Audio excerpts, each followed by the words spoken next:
Welcome back to the JCPod, partner with Stare Down Sports. Stare Down Greatness. Man, it's the final week of the breakdowns. Feels even weirder to think that we have in 2 days a football game. Now, it might not be the actual NFL. Well, I guess technically it's the actual NFL, but you know what I mean. We don't got any starters. We don't got anything like that. It's some of these guys that are trying to make the team. Guys they want to see reps with. Still weird to think about that. A couple years ago, Josh Jacobs was playing in the Hall of Fame game, then went on to rush for as many yards as he did that season.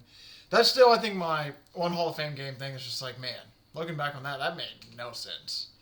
Anyway, though, like I said, we're getting into it today. We got some NFC West stuff to talk about, so we can finish that up with our futures talk. A lot of NFL news to go over today, so we're going to start off with that. I'll admit the NFC West breakdown is going to be fairly simple. I don't have a lot of bets when it comes to this division, so it's going to be a lot of the breaking down the teams, trying to figure out, like, all right, this is what we think with their schedule, this is what we're leaning towards.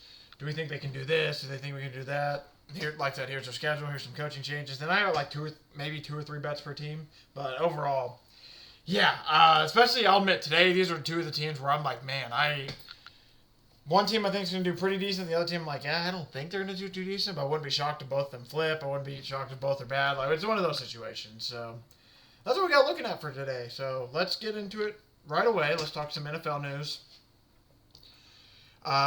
We'll talk about Patriots, Christian Gonzalez. He's going to miss a little bit of time. He injured his hamstring during practice, but they said he's going to be ready for week 1.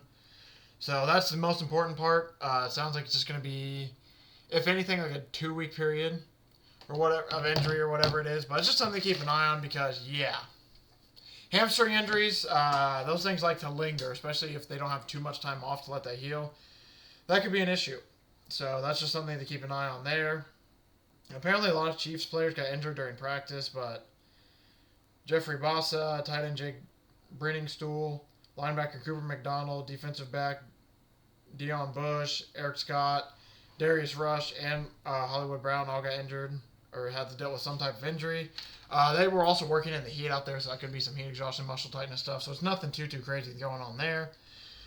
Interesting news here in this aspect of it. Nick Folk, he's signing with the New York Jets. He played with them from 2010-2016. He's competing with rookie Harrison Mevis for the kicking job this season. And, I mean, that's just crazy. Rookie Caden Davis, who was competing with Mevis, was waived by New York earlier today. This is what Glenn had to say about it. He said, listen, he's a very established kicker in this league. When you go back and you look at the stats from the last couple of years, man, they've been above board. And I've said this from the beginning. Anybody that can help us win games, man, we're going to take a look at that. I guess he was the Patriots last year, wasn't he? I think so. Oh, maybe I'm thinking of somebody else, actually. Because they're saying he was out of football until he signed with Alliance of American Football in 2019. But either way, congrats to Nick Folks for coming back. I don't know who's going to win the competition between him and Mevis. I haven't heard anything along that front, I'll admit. So the Cowboys have two kind of big injuries. They're losing quarterback Kalen Carson for 4 to 6 weeks because of a hyperextended knee. Sorry about that. I have no idea why that ad just popped up. He's dealing with a hyperextended knee. And then they're dealing with Tyler Guyton, who's going to be out with, they feared it was a torn ACL, but it's actually not. It's only going to be a fractured knee, which is way better than, I mean, obviously it's still bad, but it's way better than the obviously scared torn ACL that it was feared that he did have. So that's good. He basically escaped that there. Other offensive lineman news, backup offensive lineman for the Commanders, Nate Herbig, tells the Commanders that he's retiring officially from the NFL. He was undrafted free agent in 2019, so, I mean, that's pretty crazy. He's retiring this early. I don't know if they said... I don't know if they gave, like, a big reason why. I think it's just more of, like, he suffered a torn rotator cuff last season. So I wonder if the injury was just not going right or wasn't healing right, so he decided to be done, or if it's one of those things where after rehab he realized, like, man, do I want to play football and go through this again? Either way, though, shout out to him. Colts are signing Bernard Raymond to a 4-year, $100 million extension, $60 million guaranteed. I mean, he's one of the best Colts offensive linemen, so I'm really happy that they did sign him back. And, I mean, he didn't play football until he was 14 years old, so the fact that he's been He's just really good. He didn't play football until he was 14. He's been slowly improving. That's the point I was going to make. But there's something I totally forgot how he didn't allow T.J. Watt anywhere near quarterback last year. So that's something where it's like, oh, I totally forgot about that. But he is very right about that. So I was just reading some stuff about that. But I mean, it's one of those things where you want to keep guys in the building. You want to sign your guys to extension because that means you have good players. So this is a sign to me like, hey, the Colts are starting to get the right direction, especially in the offensive line, especially with him and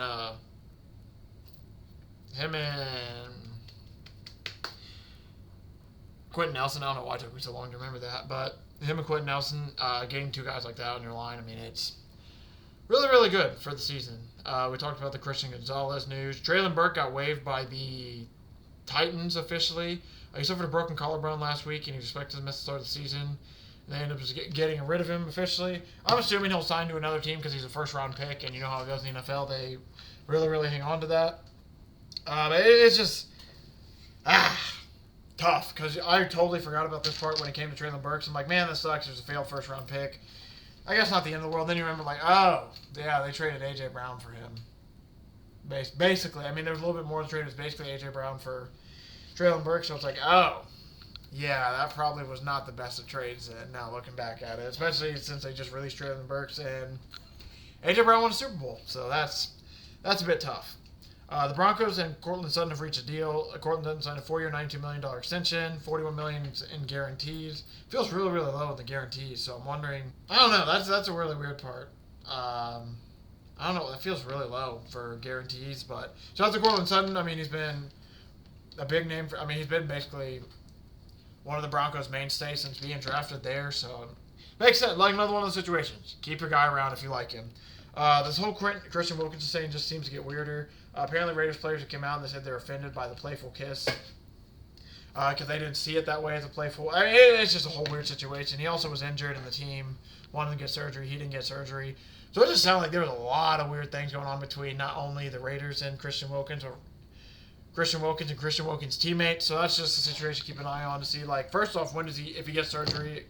2, if he doesn't get surgery, when will he be healthy? And 3, what team will he sign to? Because he's also too talented not to be on an NFL team, so there's a chance. Some team's going to sign him. It's just a matter of who. And I could not honestly tell you who it would be. Dallas Cowboy guard Rob Jones, he broke a bone in his neck during the first padded practice of training camp, so he's going to miss about 2 to 3 months. At least it sounds like it's nothing too scary. He's added depth to their offensive line. He's been working with the stars before getting injured, so there's a chance that he was going to start. We'll see if he still starts at the end of the season or by the time he gets healthy for the season, but missing that a lot of time, that could change up a lot, especially on the offensive line where that's a continuity group, so you want to have the guys playing together a lot. And you want the guys around each other a lot more. Buccaneers rookie David Walker, he's out for the season with the torn ACL. He was a 4th-round pick out of Central Arkansas. Just a tough blow, man, especially for a young guy who's just starting out his NFL career. Now he's starting behind the 8 ball. Kenny Pickett, he injured his hamstring dealing with the quarterback battles, and it came out as a rumor that the Browns might be looking to get rid of one of their quarterbacks here soon, so it makes you wonder, is that going to be Kenny Pickett? Will that even be Deshaun Watson? My immediate guess is Kenny Pickett or Deshaun Watson. I don't think they're going to get rid of Shedeur Sanders. I don't think they'll get rid of Joe Flacco, and Dylan Gabriel is the highest drafted quarterback on their team when it comes to draft capital that they spent this year, so I don't necessarily say they're going to get rid of him. So if I had to guess, it seems like it's going to be Pickett or it's going to be who did I just say? Deshaun Watson, but I don't know for that. Rashawn Slater signed a 4-year, $114 million contract extension with the Chargers. Sorry, I don't know why it took me so long to do that. He's now the highest paid offensive lineman with an annual average of 28.5. And it used to be Tristan Wirfs at 28.1. And he also, the record-setting deal, has $92 million guaranteed. So talk about getting the bag. Wow. It makes sense, though. You want a guy, especially a left tackle. That's probably the most behind. I mean, even up there at the center, probably the most important offensive position. But, man. Well, I mean, that's a lot of money. And he's a really good player. He's definitely worth it. But I won't lie to you. Feels like a little bit amount of money, but either way, I mean, if starting left tackle, he's a pretty good player. You don't want to lose him. You got to sign him what he's worth, and that seems like the money that he was worth. Jake Ferguson, he signed a 4-year deal worth $52 million extension. I think that makes him the highest paid Cowboys tight end in history. Is that what I read? I can't remember where I saw that at, but I thought I saw it makes him like the highest paid tight end. by like contract or whatever in Cowboys history. Could be totally wrong about that. I just feel like I saw that somewhere. Either way, bringing back Jake Ferguson makes sense. One of their better playmakers and one of the more tenured guys at this point.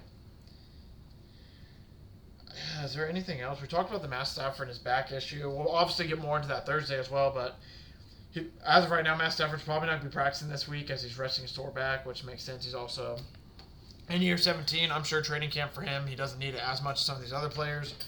Breece Hall is not expecting to have a contract extension before the season. That's going to be an interesting situation there because they obviously signed Garrett Wilson.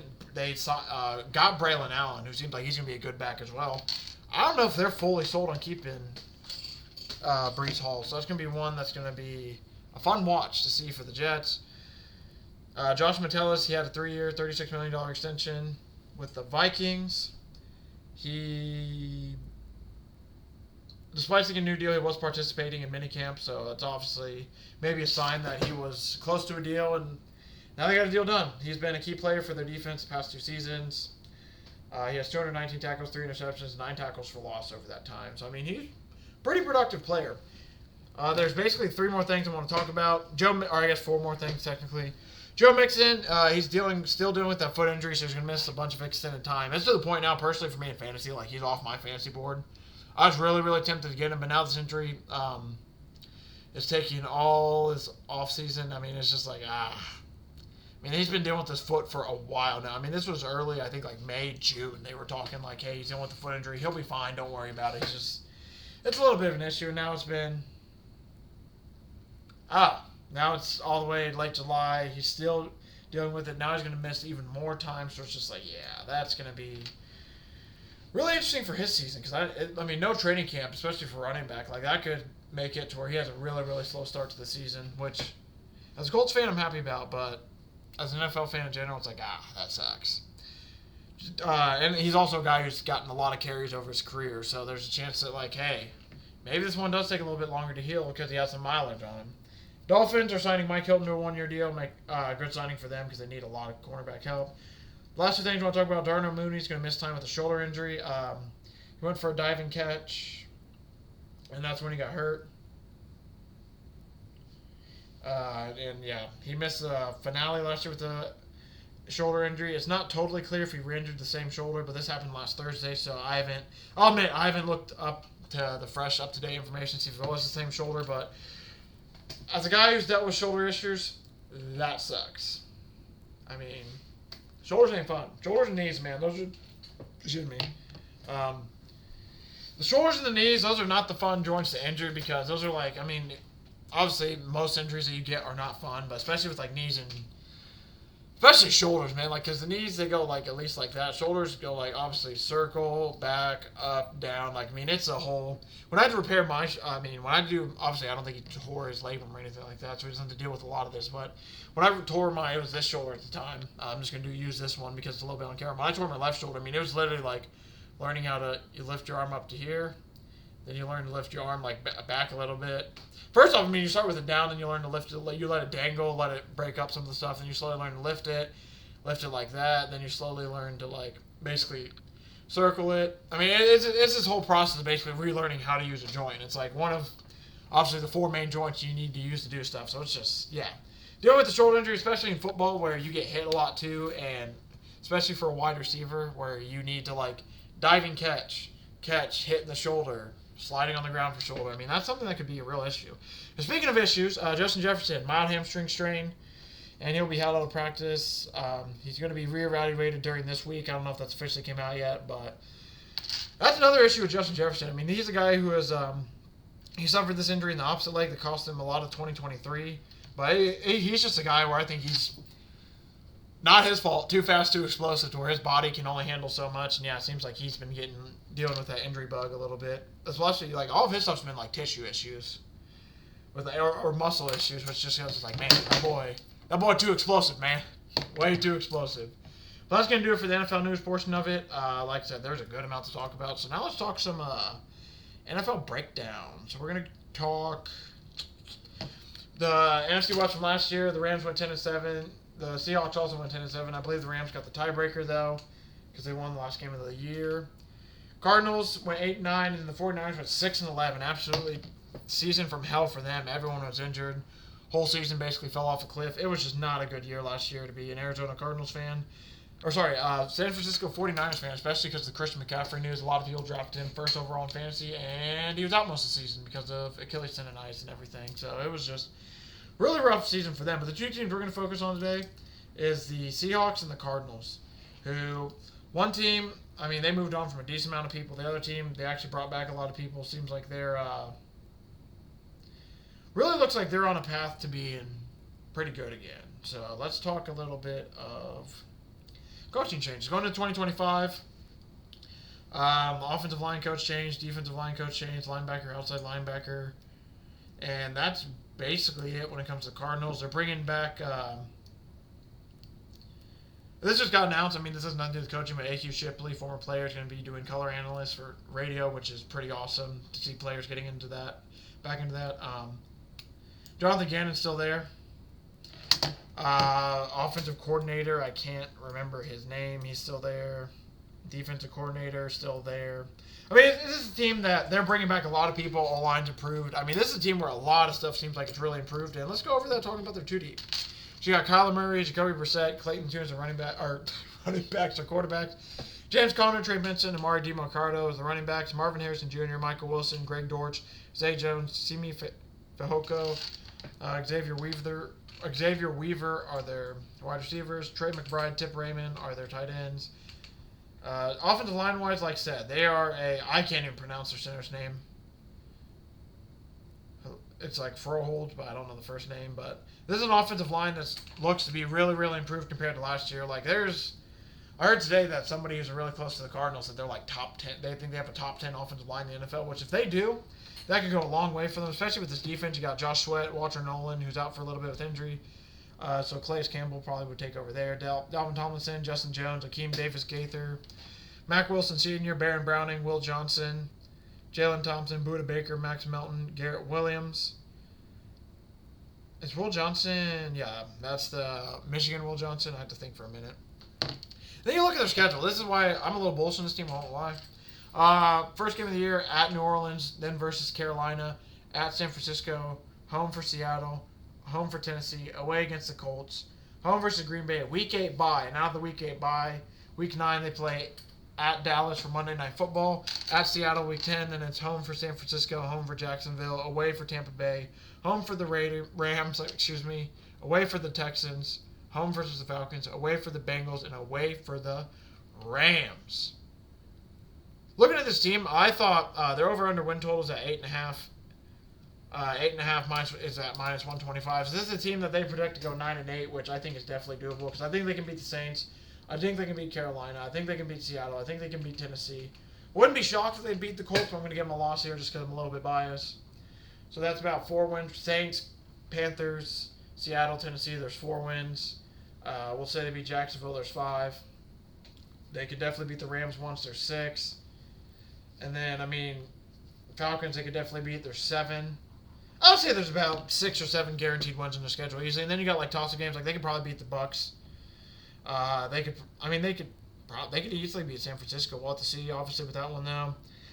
And then, Rams are definitely beatable. Bengals, if they can put up enough points, they could definitely beat the Bengals. Especially later in the season. This isn't a bad schedule at all. I definitely think the back is a little bit more heavier loaded. The first 4 games of the season, Saints, Panthers, 49ers, Seahawks, versus the last 4 Texans, Falcons, Bengals, Rams. So I think the front of the schedule is definitely a little bit easier. I think I'll give out the 8.5. It's minus 125. It's not my most favorite bet in the world, but I do think there's going to be a team that's going to probably be about 10-7. That's kind of my prediction for them, is win about 10 games this year, lose about 7. Where do those 7 losses come from? I could see the Bengals. I just gave them the Colts game. They could easily beat the Colts. They could lose the Colts. It comes down to the Cardinals. And it comes down to Kyler Murray, which, when we talk about him a little bit more, he talked about this year how he realized how much Lamar's legs were massive for helping them in not only the pass game, but also the run game. So he came out and said that he should probably run a little bit more. And I'm assuming now that he's another year removed from his ACL injury, he'll feel a little bit more comfortable run and be back like himself. But That's what I was just looking at there for that. AFC West winner. If you got them win the AFC West at plus 390, I don't mind that. I'll admit, I'm not sold on it officially, but I definitely don't mind it. Because I do think the 49ers, with how easy their schedule is, I almost asked for them to win it. And then you got the Rams, who were really close to beating the Eagles last year. Feels like they have a lot of stuff figured out, but they could be a Matt Stafford injury away from their season bottoming out. So, excuse me. You just look at the situation. It's like, it might be doable. One thing I for sure will be taking, though, Cardinals make the playoffs at plus 120. I think they can get to 9-8, 10-7. I definitely think the AFC West is more top-heavy than the NFC. So I think there's a chance they can get about to 9-10 wins. They could be, 6, 7, 8 playoff seed range. So I like the Cardinals at plus 120 to make the playoffs. And, the 8.5 win total makes me a little bit nervous, like I said. So it's like, if I think they're going to win like 9 or 10 games and they're going to get in the playoffs that way anyway, why would I not just take them to make the playoffs plus 120? Because, I assume if they're going to go 9-8, there's a chance they miss the playoffs, obviously. But they go like 10-7, which basically their win total has them going about 9. But if they're going to win like 9 to 10ish games, and there's like I'd say 60-40 chance to make the playoffs, it's like I'm just going to take to make the playoffs, especially for the odds at that point. When it comes to actual players on this team, though, Kyler Murray, his overpassing is 3,375, and his touchdowns are 20.5. I think I'm going to be more on the Kyler Murray rushing aspect for this year than some of the passing, I'll admit. Last year passed for 3,800, 21 touchdowns, 11 interceptions. He only played 8 games the year before that. Year before that, he played 11. His issue is health. If he can stay healthy, games he's had full seasons, he's been right around this number. But, yeah. He ran for 500 yards last year, so that's another thing I want to throw out. But, passing touchdown-wise, when he came in the NFL 2019-2020, he got 20, 26, 24, 14, 10, 2 really bad years where he dealt with 11 games, 8 games played. And he's back up to 21 when he did play. Passing-wise, that number is just a little bit too close to me. I'd rather not just stress out about it. So the way up to the over 33.75 passing, I'm good on. Passing touchdowns, I'm not even going to mess with. I'm just going to look at his rushing stats. 475 rushing yards, like I said. He had 500 last year. And in the other years, this is a guy I'm just getting out of habit. Let me look at some past years to compare. He was injured the last 2 years, so I really don't want to go back to, 3-4 years ago when he's a completely different player. He's not totally different, but I do think he's different enough to where I don't want to say that's kind of irrelevant, but kind of irrelevant. But no, regardless though, Kyler Murray over 475 rushing yards. I do like that a lot, especially because he came out and said his knee feels better, so he should run more. And like I told you about the Lamar Jackson thing, he came out and said, I've noticed how he ran more and helped them in the run game. So that's what I'm going to be looking for Kyler to do some as well. And this is I think it's minus 114, so it's not horrible odds at all. I wish it would obviously be a little bit better, but if I think he's going to run more and this is lower than what he got last season, I like it. I'm just nervous a little bit because I don't know why. There's just something in my mind. It's like, what if he gets hurt again? I don't think that's going to happen, so I don't know why I'm worried about that. And especially if James Conner has some James Conner has dealt with injuries himself. I think last year was the longest he went without playing. I think he almost played a full season, but I can't remember if he got hurt the last couple. There was either 1 or 2 games he got hurt. There was a game or 2 he sat out just for rest, and it was he didn't complete the full season. Damn it! But the only person that make me a little bit nervous there is, like I said, James Conner taking rushes, or the fact that Kyler Murray can just it's starting to pass it a little bit better. So maybe he just can rely on the pass more. But regardless, I like to run. I do think he's going to run more. I gave you the reason why I think he's going to run more, so I don't think I need to just beat it like a drum and keep saying it. Him to score over 4. I'll admit, the rushing touchdown-wise, I'm going to take it. Really nervous. I'll admit, because he got 5 exactly last year, and it's at over 4.5 again. I am very nervous about this, but if he's going to run more, I'm hoping that, that gives him a little bit more rushing chances, and especially in the red zone. 4.5 is his over for rushing touchdowns. It's plus 122. I like it.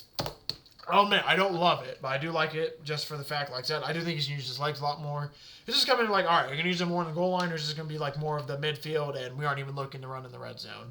That's the only thing that scares me, is that he doesn't look to run in the red zone, but I think that, I don't know, I don't want to say it's a prove it year for Kyler, but kind of sort of a little bit, where it's last year was all right, you showed that you came back from the knee, now you're 1 year fully recovered from the knee. What can you actually do for us? Now, we're going to talk two more players for this team, and then we're going to be done. We're going to talk Marvin Harrison. We're going to talk James Conner. First one we're going to do is James Conner. Oh, man, I just didn't want to look at some. I probably should have looked at some of the. I forgot to look at Trey McBride. Oh, man, I just totally spaced it. So we'll do this live real quick, and we'll look at Trace McBride. Oh, man, I do think he's going to have another good season this year. Receiving touchdown-wise, I'm very curious to see if they have his number even up. Because I'll admit, I don't know if I just didn't see him or if I just didn't even think about it. But I do think him and Marvin Harrison are going to have good years again. I especially think Marvin Harrison should have a little bit better of a year than last year it's more of like a learning each other. Like Cardinals learned how he worked. He learned how the Cardinals work, all that. Trey McBride, his over-under is 900 yards receiving. So we'll look at that up in a minute. Touchdown-wise, over-under 4.5 minus 1. It's just too much juice. I like the 4.5 number because he barely scored touchdowns last year, but the fact that's minus 136, it's like, yeah, I think I'm good on that. Trey McBride, though, last year he had 1,100 receiving yards. And I don't know, man. I don't think it's a horrible number at 900. I just don't think I want to take it personally, so I think I'm just going to stay away from that. Now let's finish talking with Marvin Harrison, since I guess we're on receivers, and then we'll finish the last thing with James Conner before I give out all the stuff. Marvin Harrison had 885 receiving yards last year, 8 touchdowns. Now he is over under 6.5 touchdowns, minus 122. Over 975 receiving yards at minus 114.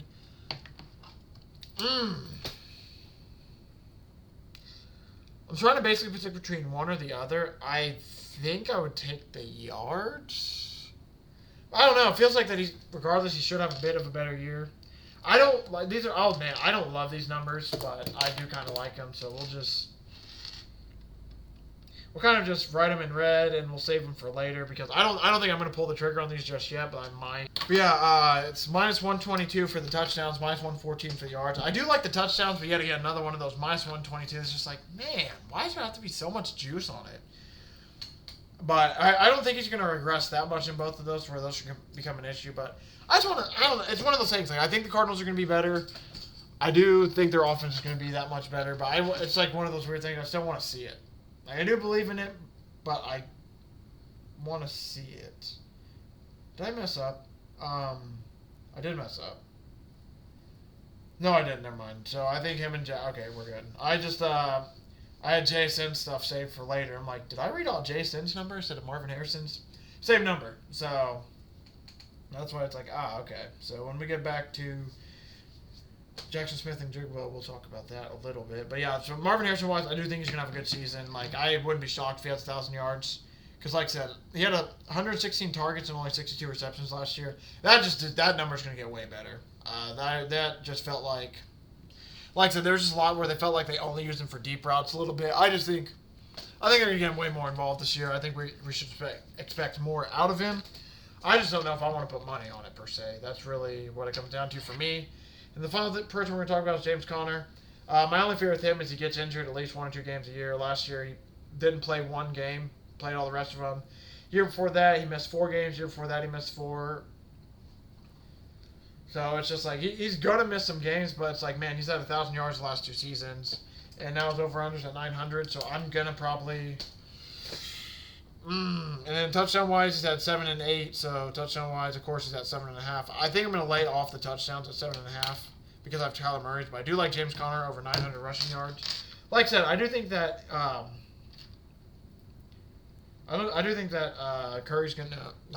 Murray's gonna rush a little bit more, but still, then even with his legs rushing a bit more, he talked about how it opened up stuff in the run game. I'm hoping that him running more also helps out James Conner, which we saw with Lamar Jackson and Derrick Henry. And I do think that's definitely a possibility where they start to lean towards Kyle a little bit more, so that should open it up a bit for James Conner.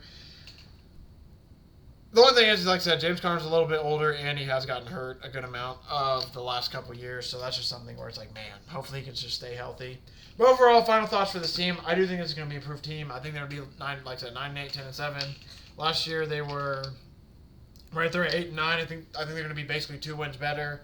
I basically think that them and the Seahawks are going to flip spots, where except for maybe the Cardinals stay third in division. I think Cardinals are going to be basically fighting for second against I feel like the 49ers are going to win the division, so it's going to be between the Cardinals and the Rams, and then Seahawks are just going to end up potentially at the bottom. That's kind of my prediction as of right now, so that's why I like the Cardinals for about 9-10 wins as well, based on their schedule. So, officially, my official bets for the Arizona Cardinals. We got them to make the playoffs at plus 120. We got Kyler Murray over 475.5 rushing yards, minus 114. Kyler Murray over 4.5 rushing touchdowns, plus 122. And then we got James Conner over 900.5 rushing yards at minus 114. Two bets I'm interested in: Marvin Harrison over 975 receiving yards and over 6.5 touchdowns. I just can't get myself there to place it yet. Maybe we'll place it a little bit later, closer to the season, but as of right now, I just can't fully get myself there. I like it, don't love it, so it's like I'm just thinking I'm going to stay off for a minute. So with that being said, those are the JC futures for the Arizona Cardinals. Let's talk some futures for now, the Seattle Seahawks. Now we are going to talk the Seattle Seahawks. This is a team where they're going to have a really good amount of change. Apparently, from what I heard, they offered Geno a contract. It's a little bit lower than he would have wanted, so I can't fully remember the story. I don't know if it's the years or the actual money amount, but apparently what the Seahawks offered him, the Seahawks wanted to keep him back. That's the thing, but apparently the contract they offered him, Geno was like, no, I think I'm definitely worth more than that. So he left for somewhere else, and then that kind of turned the Seahawks were like, hey, I guess we'll take Sam Darnold. He's not too bad, but basically from what, I don't know how true that is, because like I said, it's just something I heard on a podcast from, obviously it's people I trust when I listen to them and trust their information, but that's one of those news things where it's like, hey, this guy, like the person that was on, he could have heard it from a guy that heard it from a guy that heard it from a guy, or it could be from a source directly in the locker room. I don't know fully, so I just at least want to bring that up, be like, hey, that has been said, so that is kind of out there. Coaching-wise, Clint Kubiak's going to be the new offensive coordinator, replacing Ryan Grubb, who was fired after one season, which he was horrible for them, so I think this should be should be a way better change in general.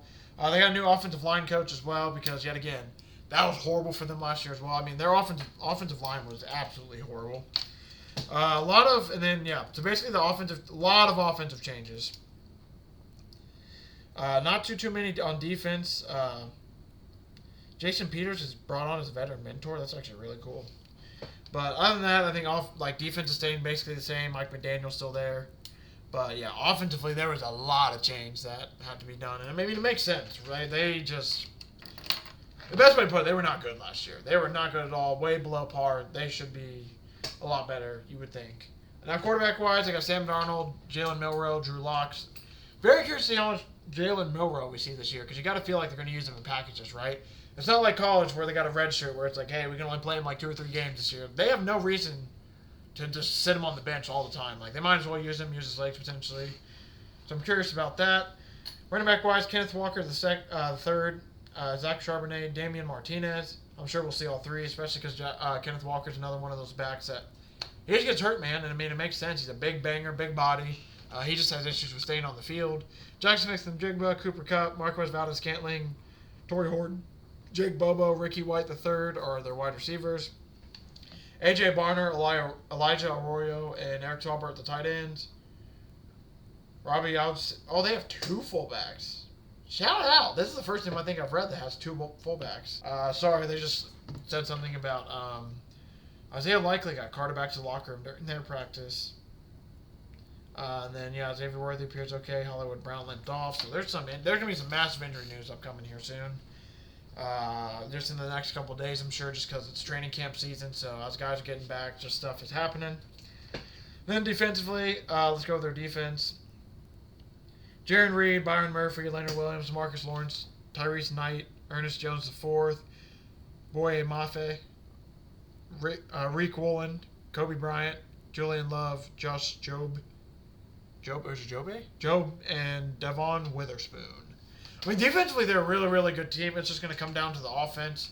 And truly, it's going to come down to what is Sam Darnold going to be able to do for this team. Because that's what it comes down to. It comes all down to Sam Darnold. It comes all down to Sam Darnold, and is he going to be able to elevate this team? Because, I think they're definitely going to ask for a lot more out of him than they definitely were in the Vikings. Or definitely are going to ask more out of him than the Vikings did. Let me rephrase that. So let's look at their schedule now. Schedule-wise, They start off the year home against 49ers, away against Steelers, home versus Saints, away versus Cardinals, home versus Bucks, away versus Jags, home versus Houston, away versus Washington. And this is away versus Washington is week 9 after they have a week 8 bye.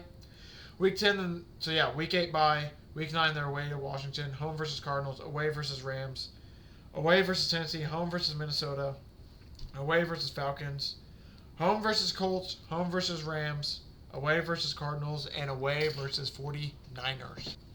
So yeah, schedule-wise, win total over-under, they're at 7.5. But yeah, like I said, with the offensive line struggles they had last year and the whole new offensive in there, it's just, I'll admit, I'm very curious to see what happens. I lean their under at 7.5 wins. That's plus 110. I just think this is going to, I basically think they're going to be the 49ers this year. Maybe not because of injury, just because, one, new offensive players, and two, it's still kind of trying to figure themselves out offensively. So I wouldn't be shocked if they win like 8 games, go 8-9, but my prediction for them is I think it's going to be about 7-ish. Oh my goodness. But yeah, basically for my prediction, about 7 wins. So I like the under there. For them to win the West is plus 550, so yeah, I just don't know if that's going to happen. Then to make playoffs was plus 194. Another one of those ones I'm just like, I don't know. Wouldn't be shocked, like I said. I would not be shocked, but it's one of the things where it's like, I'm not going to bet on it. Like, I wouldn't be shocked, but I don't think it's going to happen. This is just a team where it's like, I really don't know. Like, I'll admit, I don't fully know what to expect from this team. I don't expect them to win that many games. It's just, if they're one of those teams where if they win like, if they end up being like a really, really good offense, then that's going to mess up a lot of my projections. Because a lot of my projections are going to be like, all right, some games will be good on offense, some games will probably be bad because it's not Kevin O'Connell. Kyle O'Connell. Not Kevin O'Connell and Sam Darnold. It's Clint Kubiak and Sam Darnold. And this isn't the Minnesota Vikings with all those weapons and everything on offense. This is Seattle Seahawks. And mind you, still have some guys there, but I mean, it's like guys like Marcus Valdez-Scantling, been in the league a while, Cooper Kupp, probably towards the end. I don't want to say it fully, but like their receiver room is not nearly horrible at all. It's just, man, I don't know. And like I said, I feel like there's going to be a little bit more on Sam Darnold's shoulders, and we've seen it before when there's a little bit more on his shoulders. Bit rougher out there. So that's why I want to see it. Like I'm not fully out on Sam Darnold, but it's like I'm 1 foot in, 1 foot out the door, kind of like you know when you're talking with that friend, it's like that weird phase where it's like you're starting to walk away, but you're not fully walking away. So you're like, yeah, all right, yeah, I'll see you. Oh yeah, I'll be seeing you. When you start you try to end the conversation and lean back. It's kind of where I'm at with them right now, but that's why I'll admit we're gonna decide a lot on their stats and stuff on air because I don't know. He threw for 4,300 last year. His over is 3,400, so they have him throwing for a lot less yards. I mean, we're talking 900 less yards a season based on last year. And touchdown-wise, he's at 20.5. Last year, he had 35. I mean, it's just crazy, man. You look at some of his numbers, and like from 2018 to 19, we'll just start there. 17 touchdowns, 15 interceptions, 19 touchdowns, 13, 9 to 11, 9 to 13, 7 to 3. Now, mind you, he wasn't playing full games those 3 seasons. He started 1 game for the 49ers, basically played in 10, 2-1, and then you got 17 with he was 35-12 last year, 4,300 passing yards. Like it was one of those years where it's like seems like everything truly did go right. So yeah, the thing is normally you see projections drop like a lot. Like he went from 35 to 20. Like there's gonna be some regression for sure in the passing yards, for sure some regression in touchdowns. But it's like, man, I don't know if there's gonna be 14 touchdowns worth of regression, but he also threw to 35 touchdowns last year. And you also had Justin Jefferson, Jordan Addison, Hawkinson. So it's one of the things, like, I think I'm good on the Sam Darnold stuff. I at least just wanted to bring it up because it's just crazy to look at those numbers and then you look at what he did on, you just see what he did. It's like, oh, holy shit, he had a good year at the Vikings. And yeah, then you go to look at the bet on him for this year. It's like, oh, man, do I really want to, they got to get with the door analogy where it's like, I think I'll see ya. So I'm kind of away there. I do think Jackson Smith and Jigba's going to have a bit of a better season, especially that now that DK Metcalf is gone. It's just a question of, all right, how much is he going to step up now? So that's really where I'm wondering at, because, like, okay, he still had 1,100 receiving yards last year. and he had 6 touchdowns. Now they're saying, like, okay, you're projected for 975 receiving yards and 5 touchdowns. I love both of those, honestly. The touchdowns, I'll admit, pissed me off. That's minus 130, so that's the part of it where I'm just kind of mad. But I love JSN's overs, actually. Just for the fact that, like, it feels like, especially, he's going to be their number one up there, so I think that, I don't know. I don't know a good way to describe it. I just think that since he's going to be the main target, I like for him to have 1,000 yards this year, especially if he did it last year. And I mean, like, no offense to Cooper Kupp, but DK Metcalf, Cooper Kupp, 2 different points in their career right now, especially with all the injuries Cooper Kupp has had to deal with. So it makes me think that, like, okay, so they have Cooper Kupp there. At least that's like another option, which is good because that means that other people are going to be looking like, hey, watch out for that Cooper Kupp guy. So that's the part that makes it nice, I think, for the JSN numbers. It's just, yeah. I'll admit, I'll admit, like Traeger McBride, I totally forgot Cooper Kupp was like, hey, we should probably check out his numbers, see if those are doable. So I'm going to, just real quick, yeah, like Cooper Kupp's is at 675. Like that feels a bit disrespectful, but at the same time, is it? Is it? Is it? Last year, I mean, he finished with 710. Year before that, 730. Year before that, 812. Since his Triple Crown year, so it's just like, man, that's a little bit. I don't know. I don't think I would take it. If anything, I might take his touchdowns if his touchdowns are a good number. Cooper Kupp touchdowns 5.5. I think that's one we'll lean to it. Not for sure on it. So that one will be in red. Maybe I'll bring it up for the lost futures that's coming up next week. It is juiced though, plus 116 for the receiving touchdown. So that's the one thing that kind of has me a little bit like, hey, maybe that's a little bit worth it. But I don't know. Like I said, I'm not fully sold on that. So like I said, the JSN stuff I do kind of like though. I think he's going to have a really good year this year. So I do like his numbers. And for the Isaiah Likely people who are listening live, Isaiah Likely rolled his ankle, and it's going to be a few weeks. So just a severe ankle sprain, which is really, really good compared to what it could have been. Obviously, it sucks that he's going to miss a few weeks because that's not going to be good for him. But that just made drafting Mark Andrews in fantasy a little bit more fascinating too, didn't it? Last little bit I want to talk about before we get out of here is Kenneth Walker and what I kind of expect from him this season. The only thing that scares me is he's for sure, I don't want to say for sure because I guess it's kind of, there's no is for sure, but based on his last few seasons, probably going to get hurt. So, when it comes to betting on him, it's just like, man. Like last year, he's only been in the league since 2022. That's crazy. I feel like he's been in the league so much longer. Maybe it's because I think of him and Chris Carson, I think that's what it honestly is. As I kind of put him, 41st overall. Man, that's crazy. I think I put him and Chris Carson like together in my head, so I feel like he's been there for like 7, 8, 9 years at this point, it feels like. But no, it's been literally 3 seasons. Played in 15 games one, played in 15 games another, played in 11 last year. In 11 he played last year, he had 500 500 rushing yards, 7 rushing touchdowns. If you look at his numbers, they have him for, I think it's 875 as the rushing. 875 is the rushing, and they have him for over 6.5 touchdowns at minus 122. If I'm going to take anything, I think I'm going to take the touchdowns. I just don't try. Man. I'm writing both these in red again because I don't know. It's the biggest thing for him is the health. I just don't know if he's going to stay healthy. So that's why I'm nervous a little bit. Yeah, he has 6.5 touchdowns. It's not a horrible number, is basically what I'm trying to say. I do think it's definitely doable. Because you look at his years, he's got 9, 8, and 7. So technically it's like regress, but he's still getting over 7 touchdowns a year. So I do like that part of it. It's just a matter of like, can he stay healthy? If he can stay healthy, I think these numbers are no issue at all. But I think these numbers are banked in that like, yeah, he's probably going to miss a couple games because that's, like I said, I don't think it's because he's soft or anything. I just think that he just has dealt with. He's a running back, so he's one of those guys where it's like seems like he's a running back that's a slightly bit more injury prone than some other guys. I mean, we've seen it. Some people just get the nagging injuries a bit easier than others. So it makes me wonder if he's just.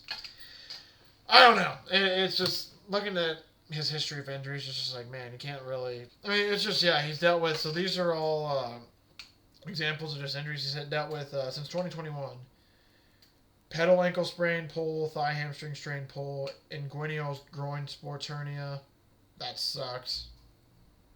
pedal ankle sprain pull, inguinal groin pull, abdominal muscle sprain pull, abdomen sprain pull, leg calf strain, ankle sprain. Like, it's just all these muscle injuries where it's just like, man. And this is just, I don't even, shout out Draft Sharks for this. They got it at his chance of injury in 2025. It's 41. I don't know how they do all that.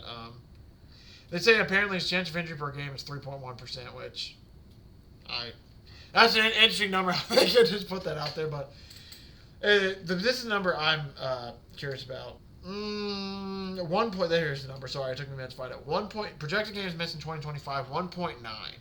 So that's me based on the history.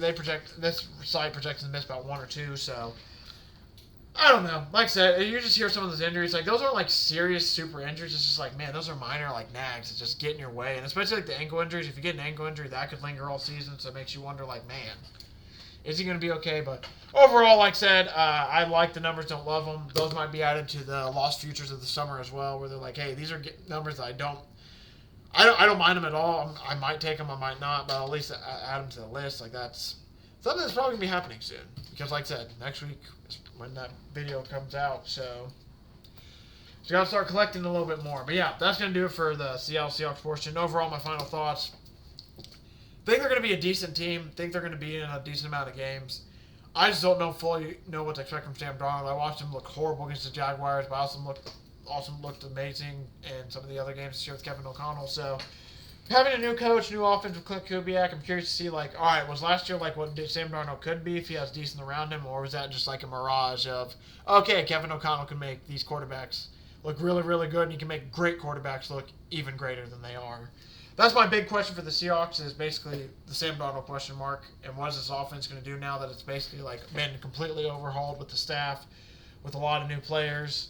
What do we expect from this offense? So my official futures for this team, I like JSN over 5.5 receiving touchdowns at -130. I like JSN over Jackson Smith and Jigba over 975.5 receiving yards. Kind of like the Cooper Kupp receiving touchdowns, not going to take it. Kind of like Kenneth Walker's rushing over 6.5 touchdowns. Kind of like his rushing. I don't know. I don't know about the actual rushing over, but I kind of like the touchdown one at -6.5.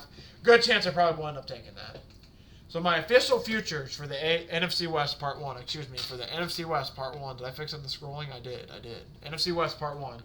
We got the Cardinals to make the playoffs at +120. We got Kyler Murray over 475.5 rushing yards. We have Kyler Murray over 4.5 rushing touchdowns. We got James Conner over 900.5 rushing yards. Then we got Jackson Smith and Jigba over 975.5 receiving yards and over 5.5 receiving touchdowns. Thank y'all for watching. Thank you for support. I really do appreciate it. We got 1 day left on Thursday of the JC Futures, and that will officially do it for the NFL. We officially have gone over every NFL team at that point. I will obviously have some college futures that I will be... I've given out most of the college futures I've placed, honestly. There's just a few more that I'm adding to list here and there. I like BYU's over, I think, but we'll wait.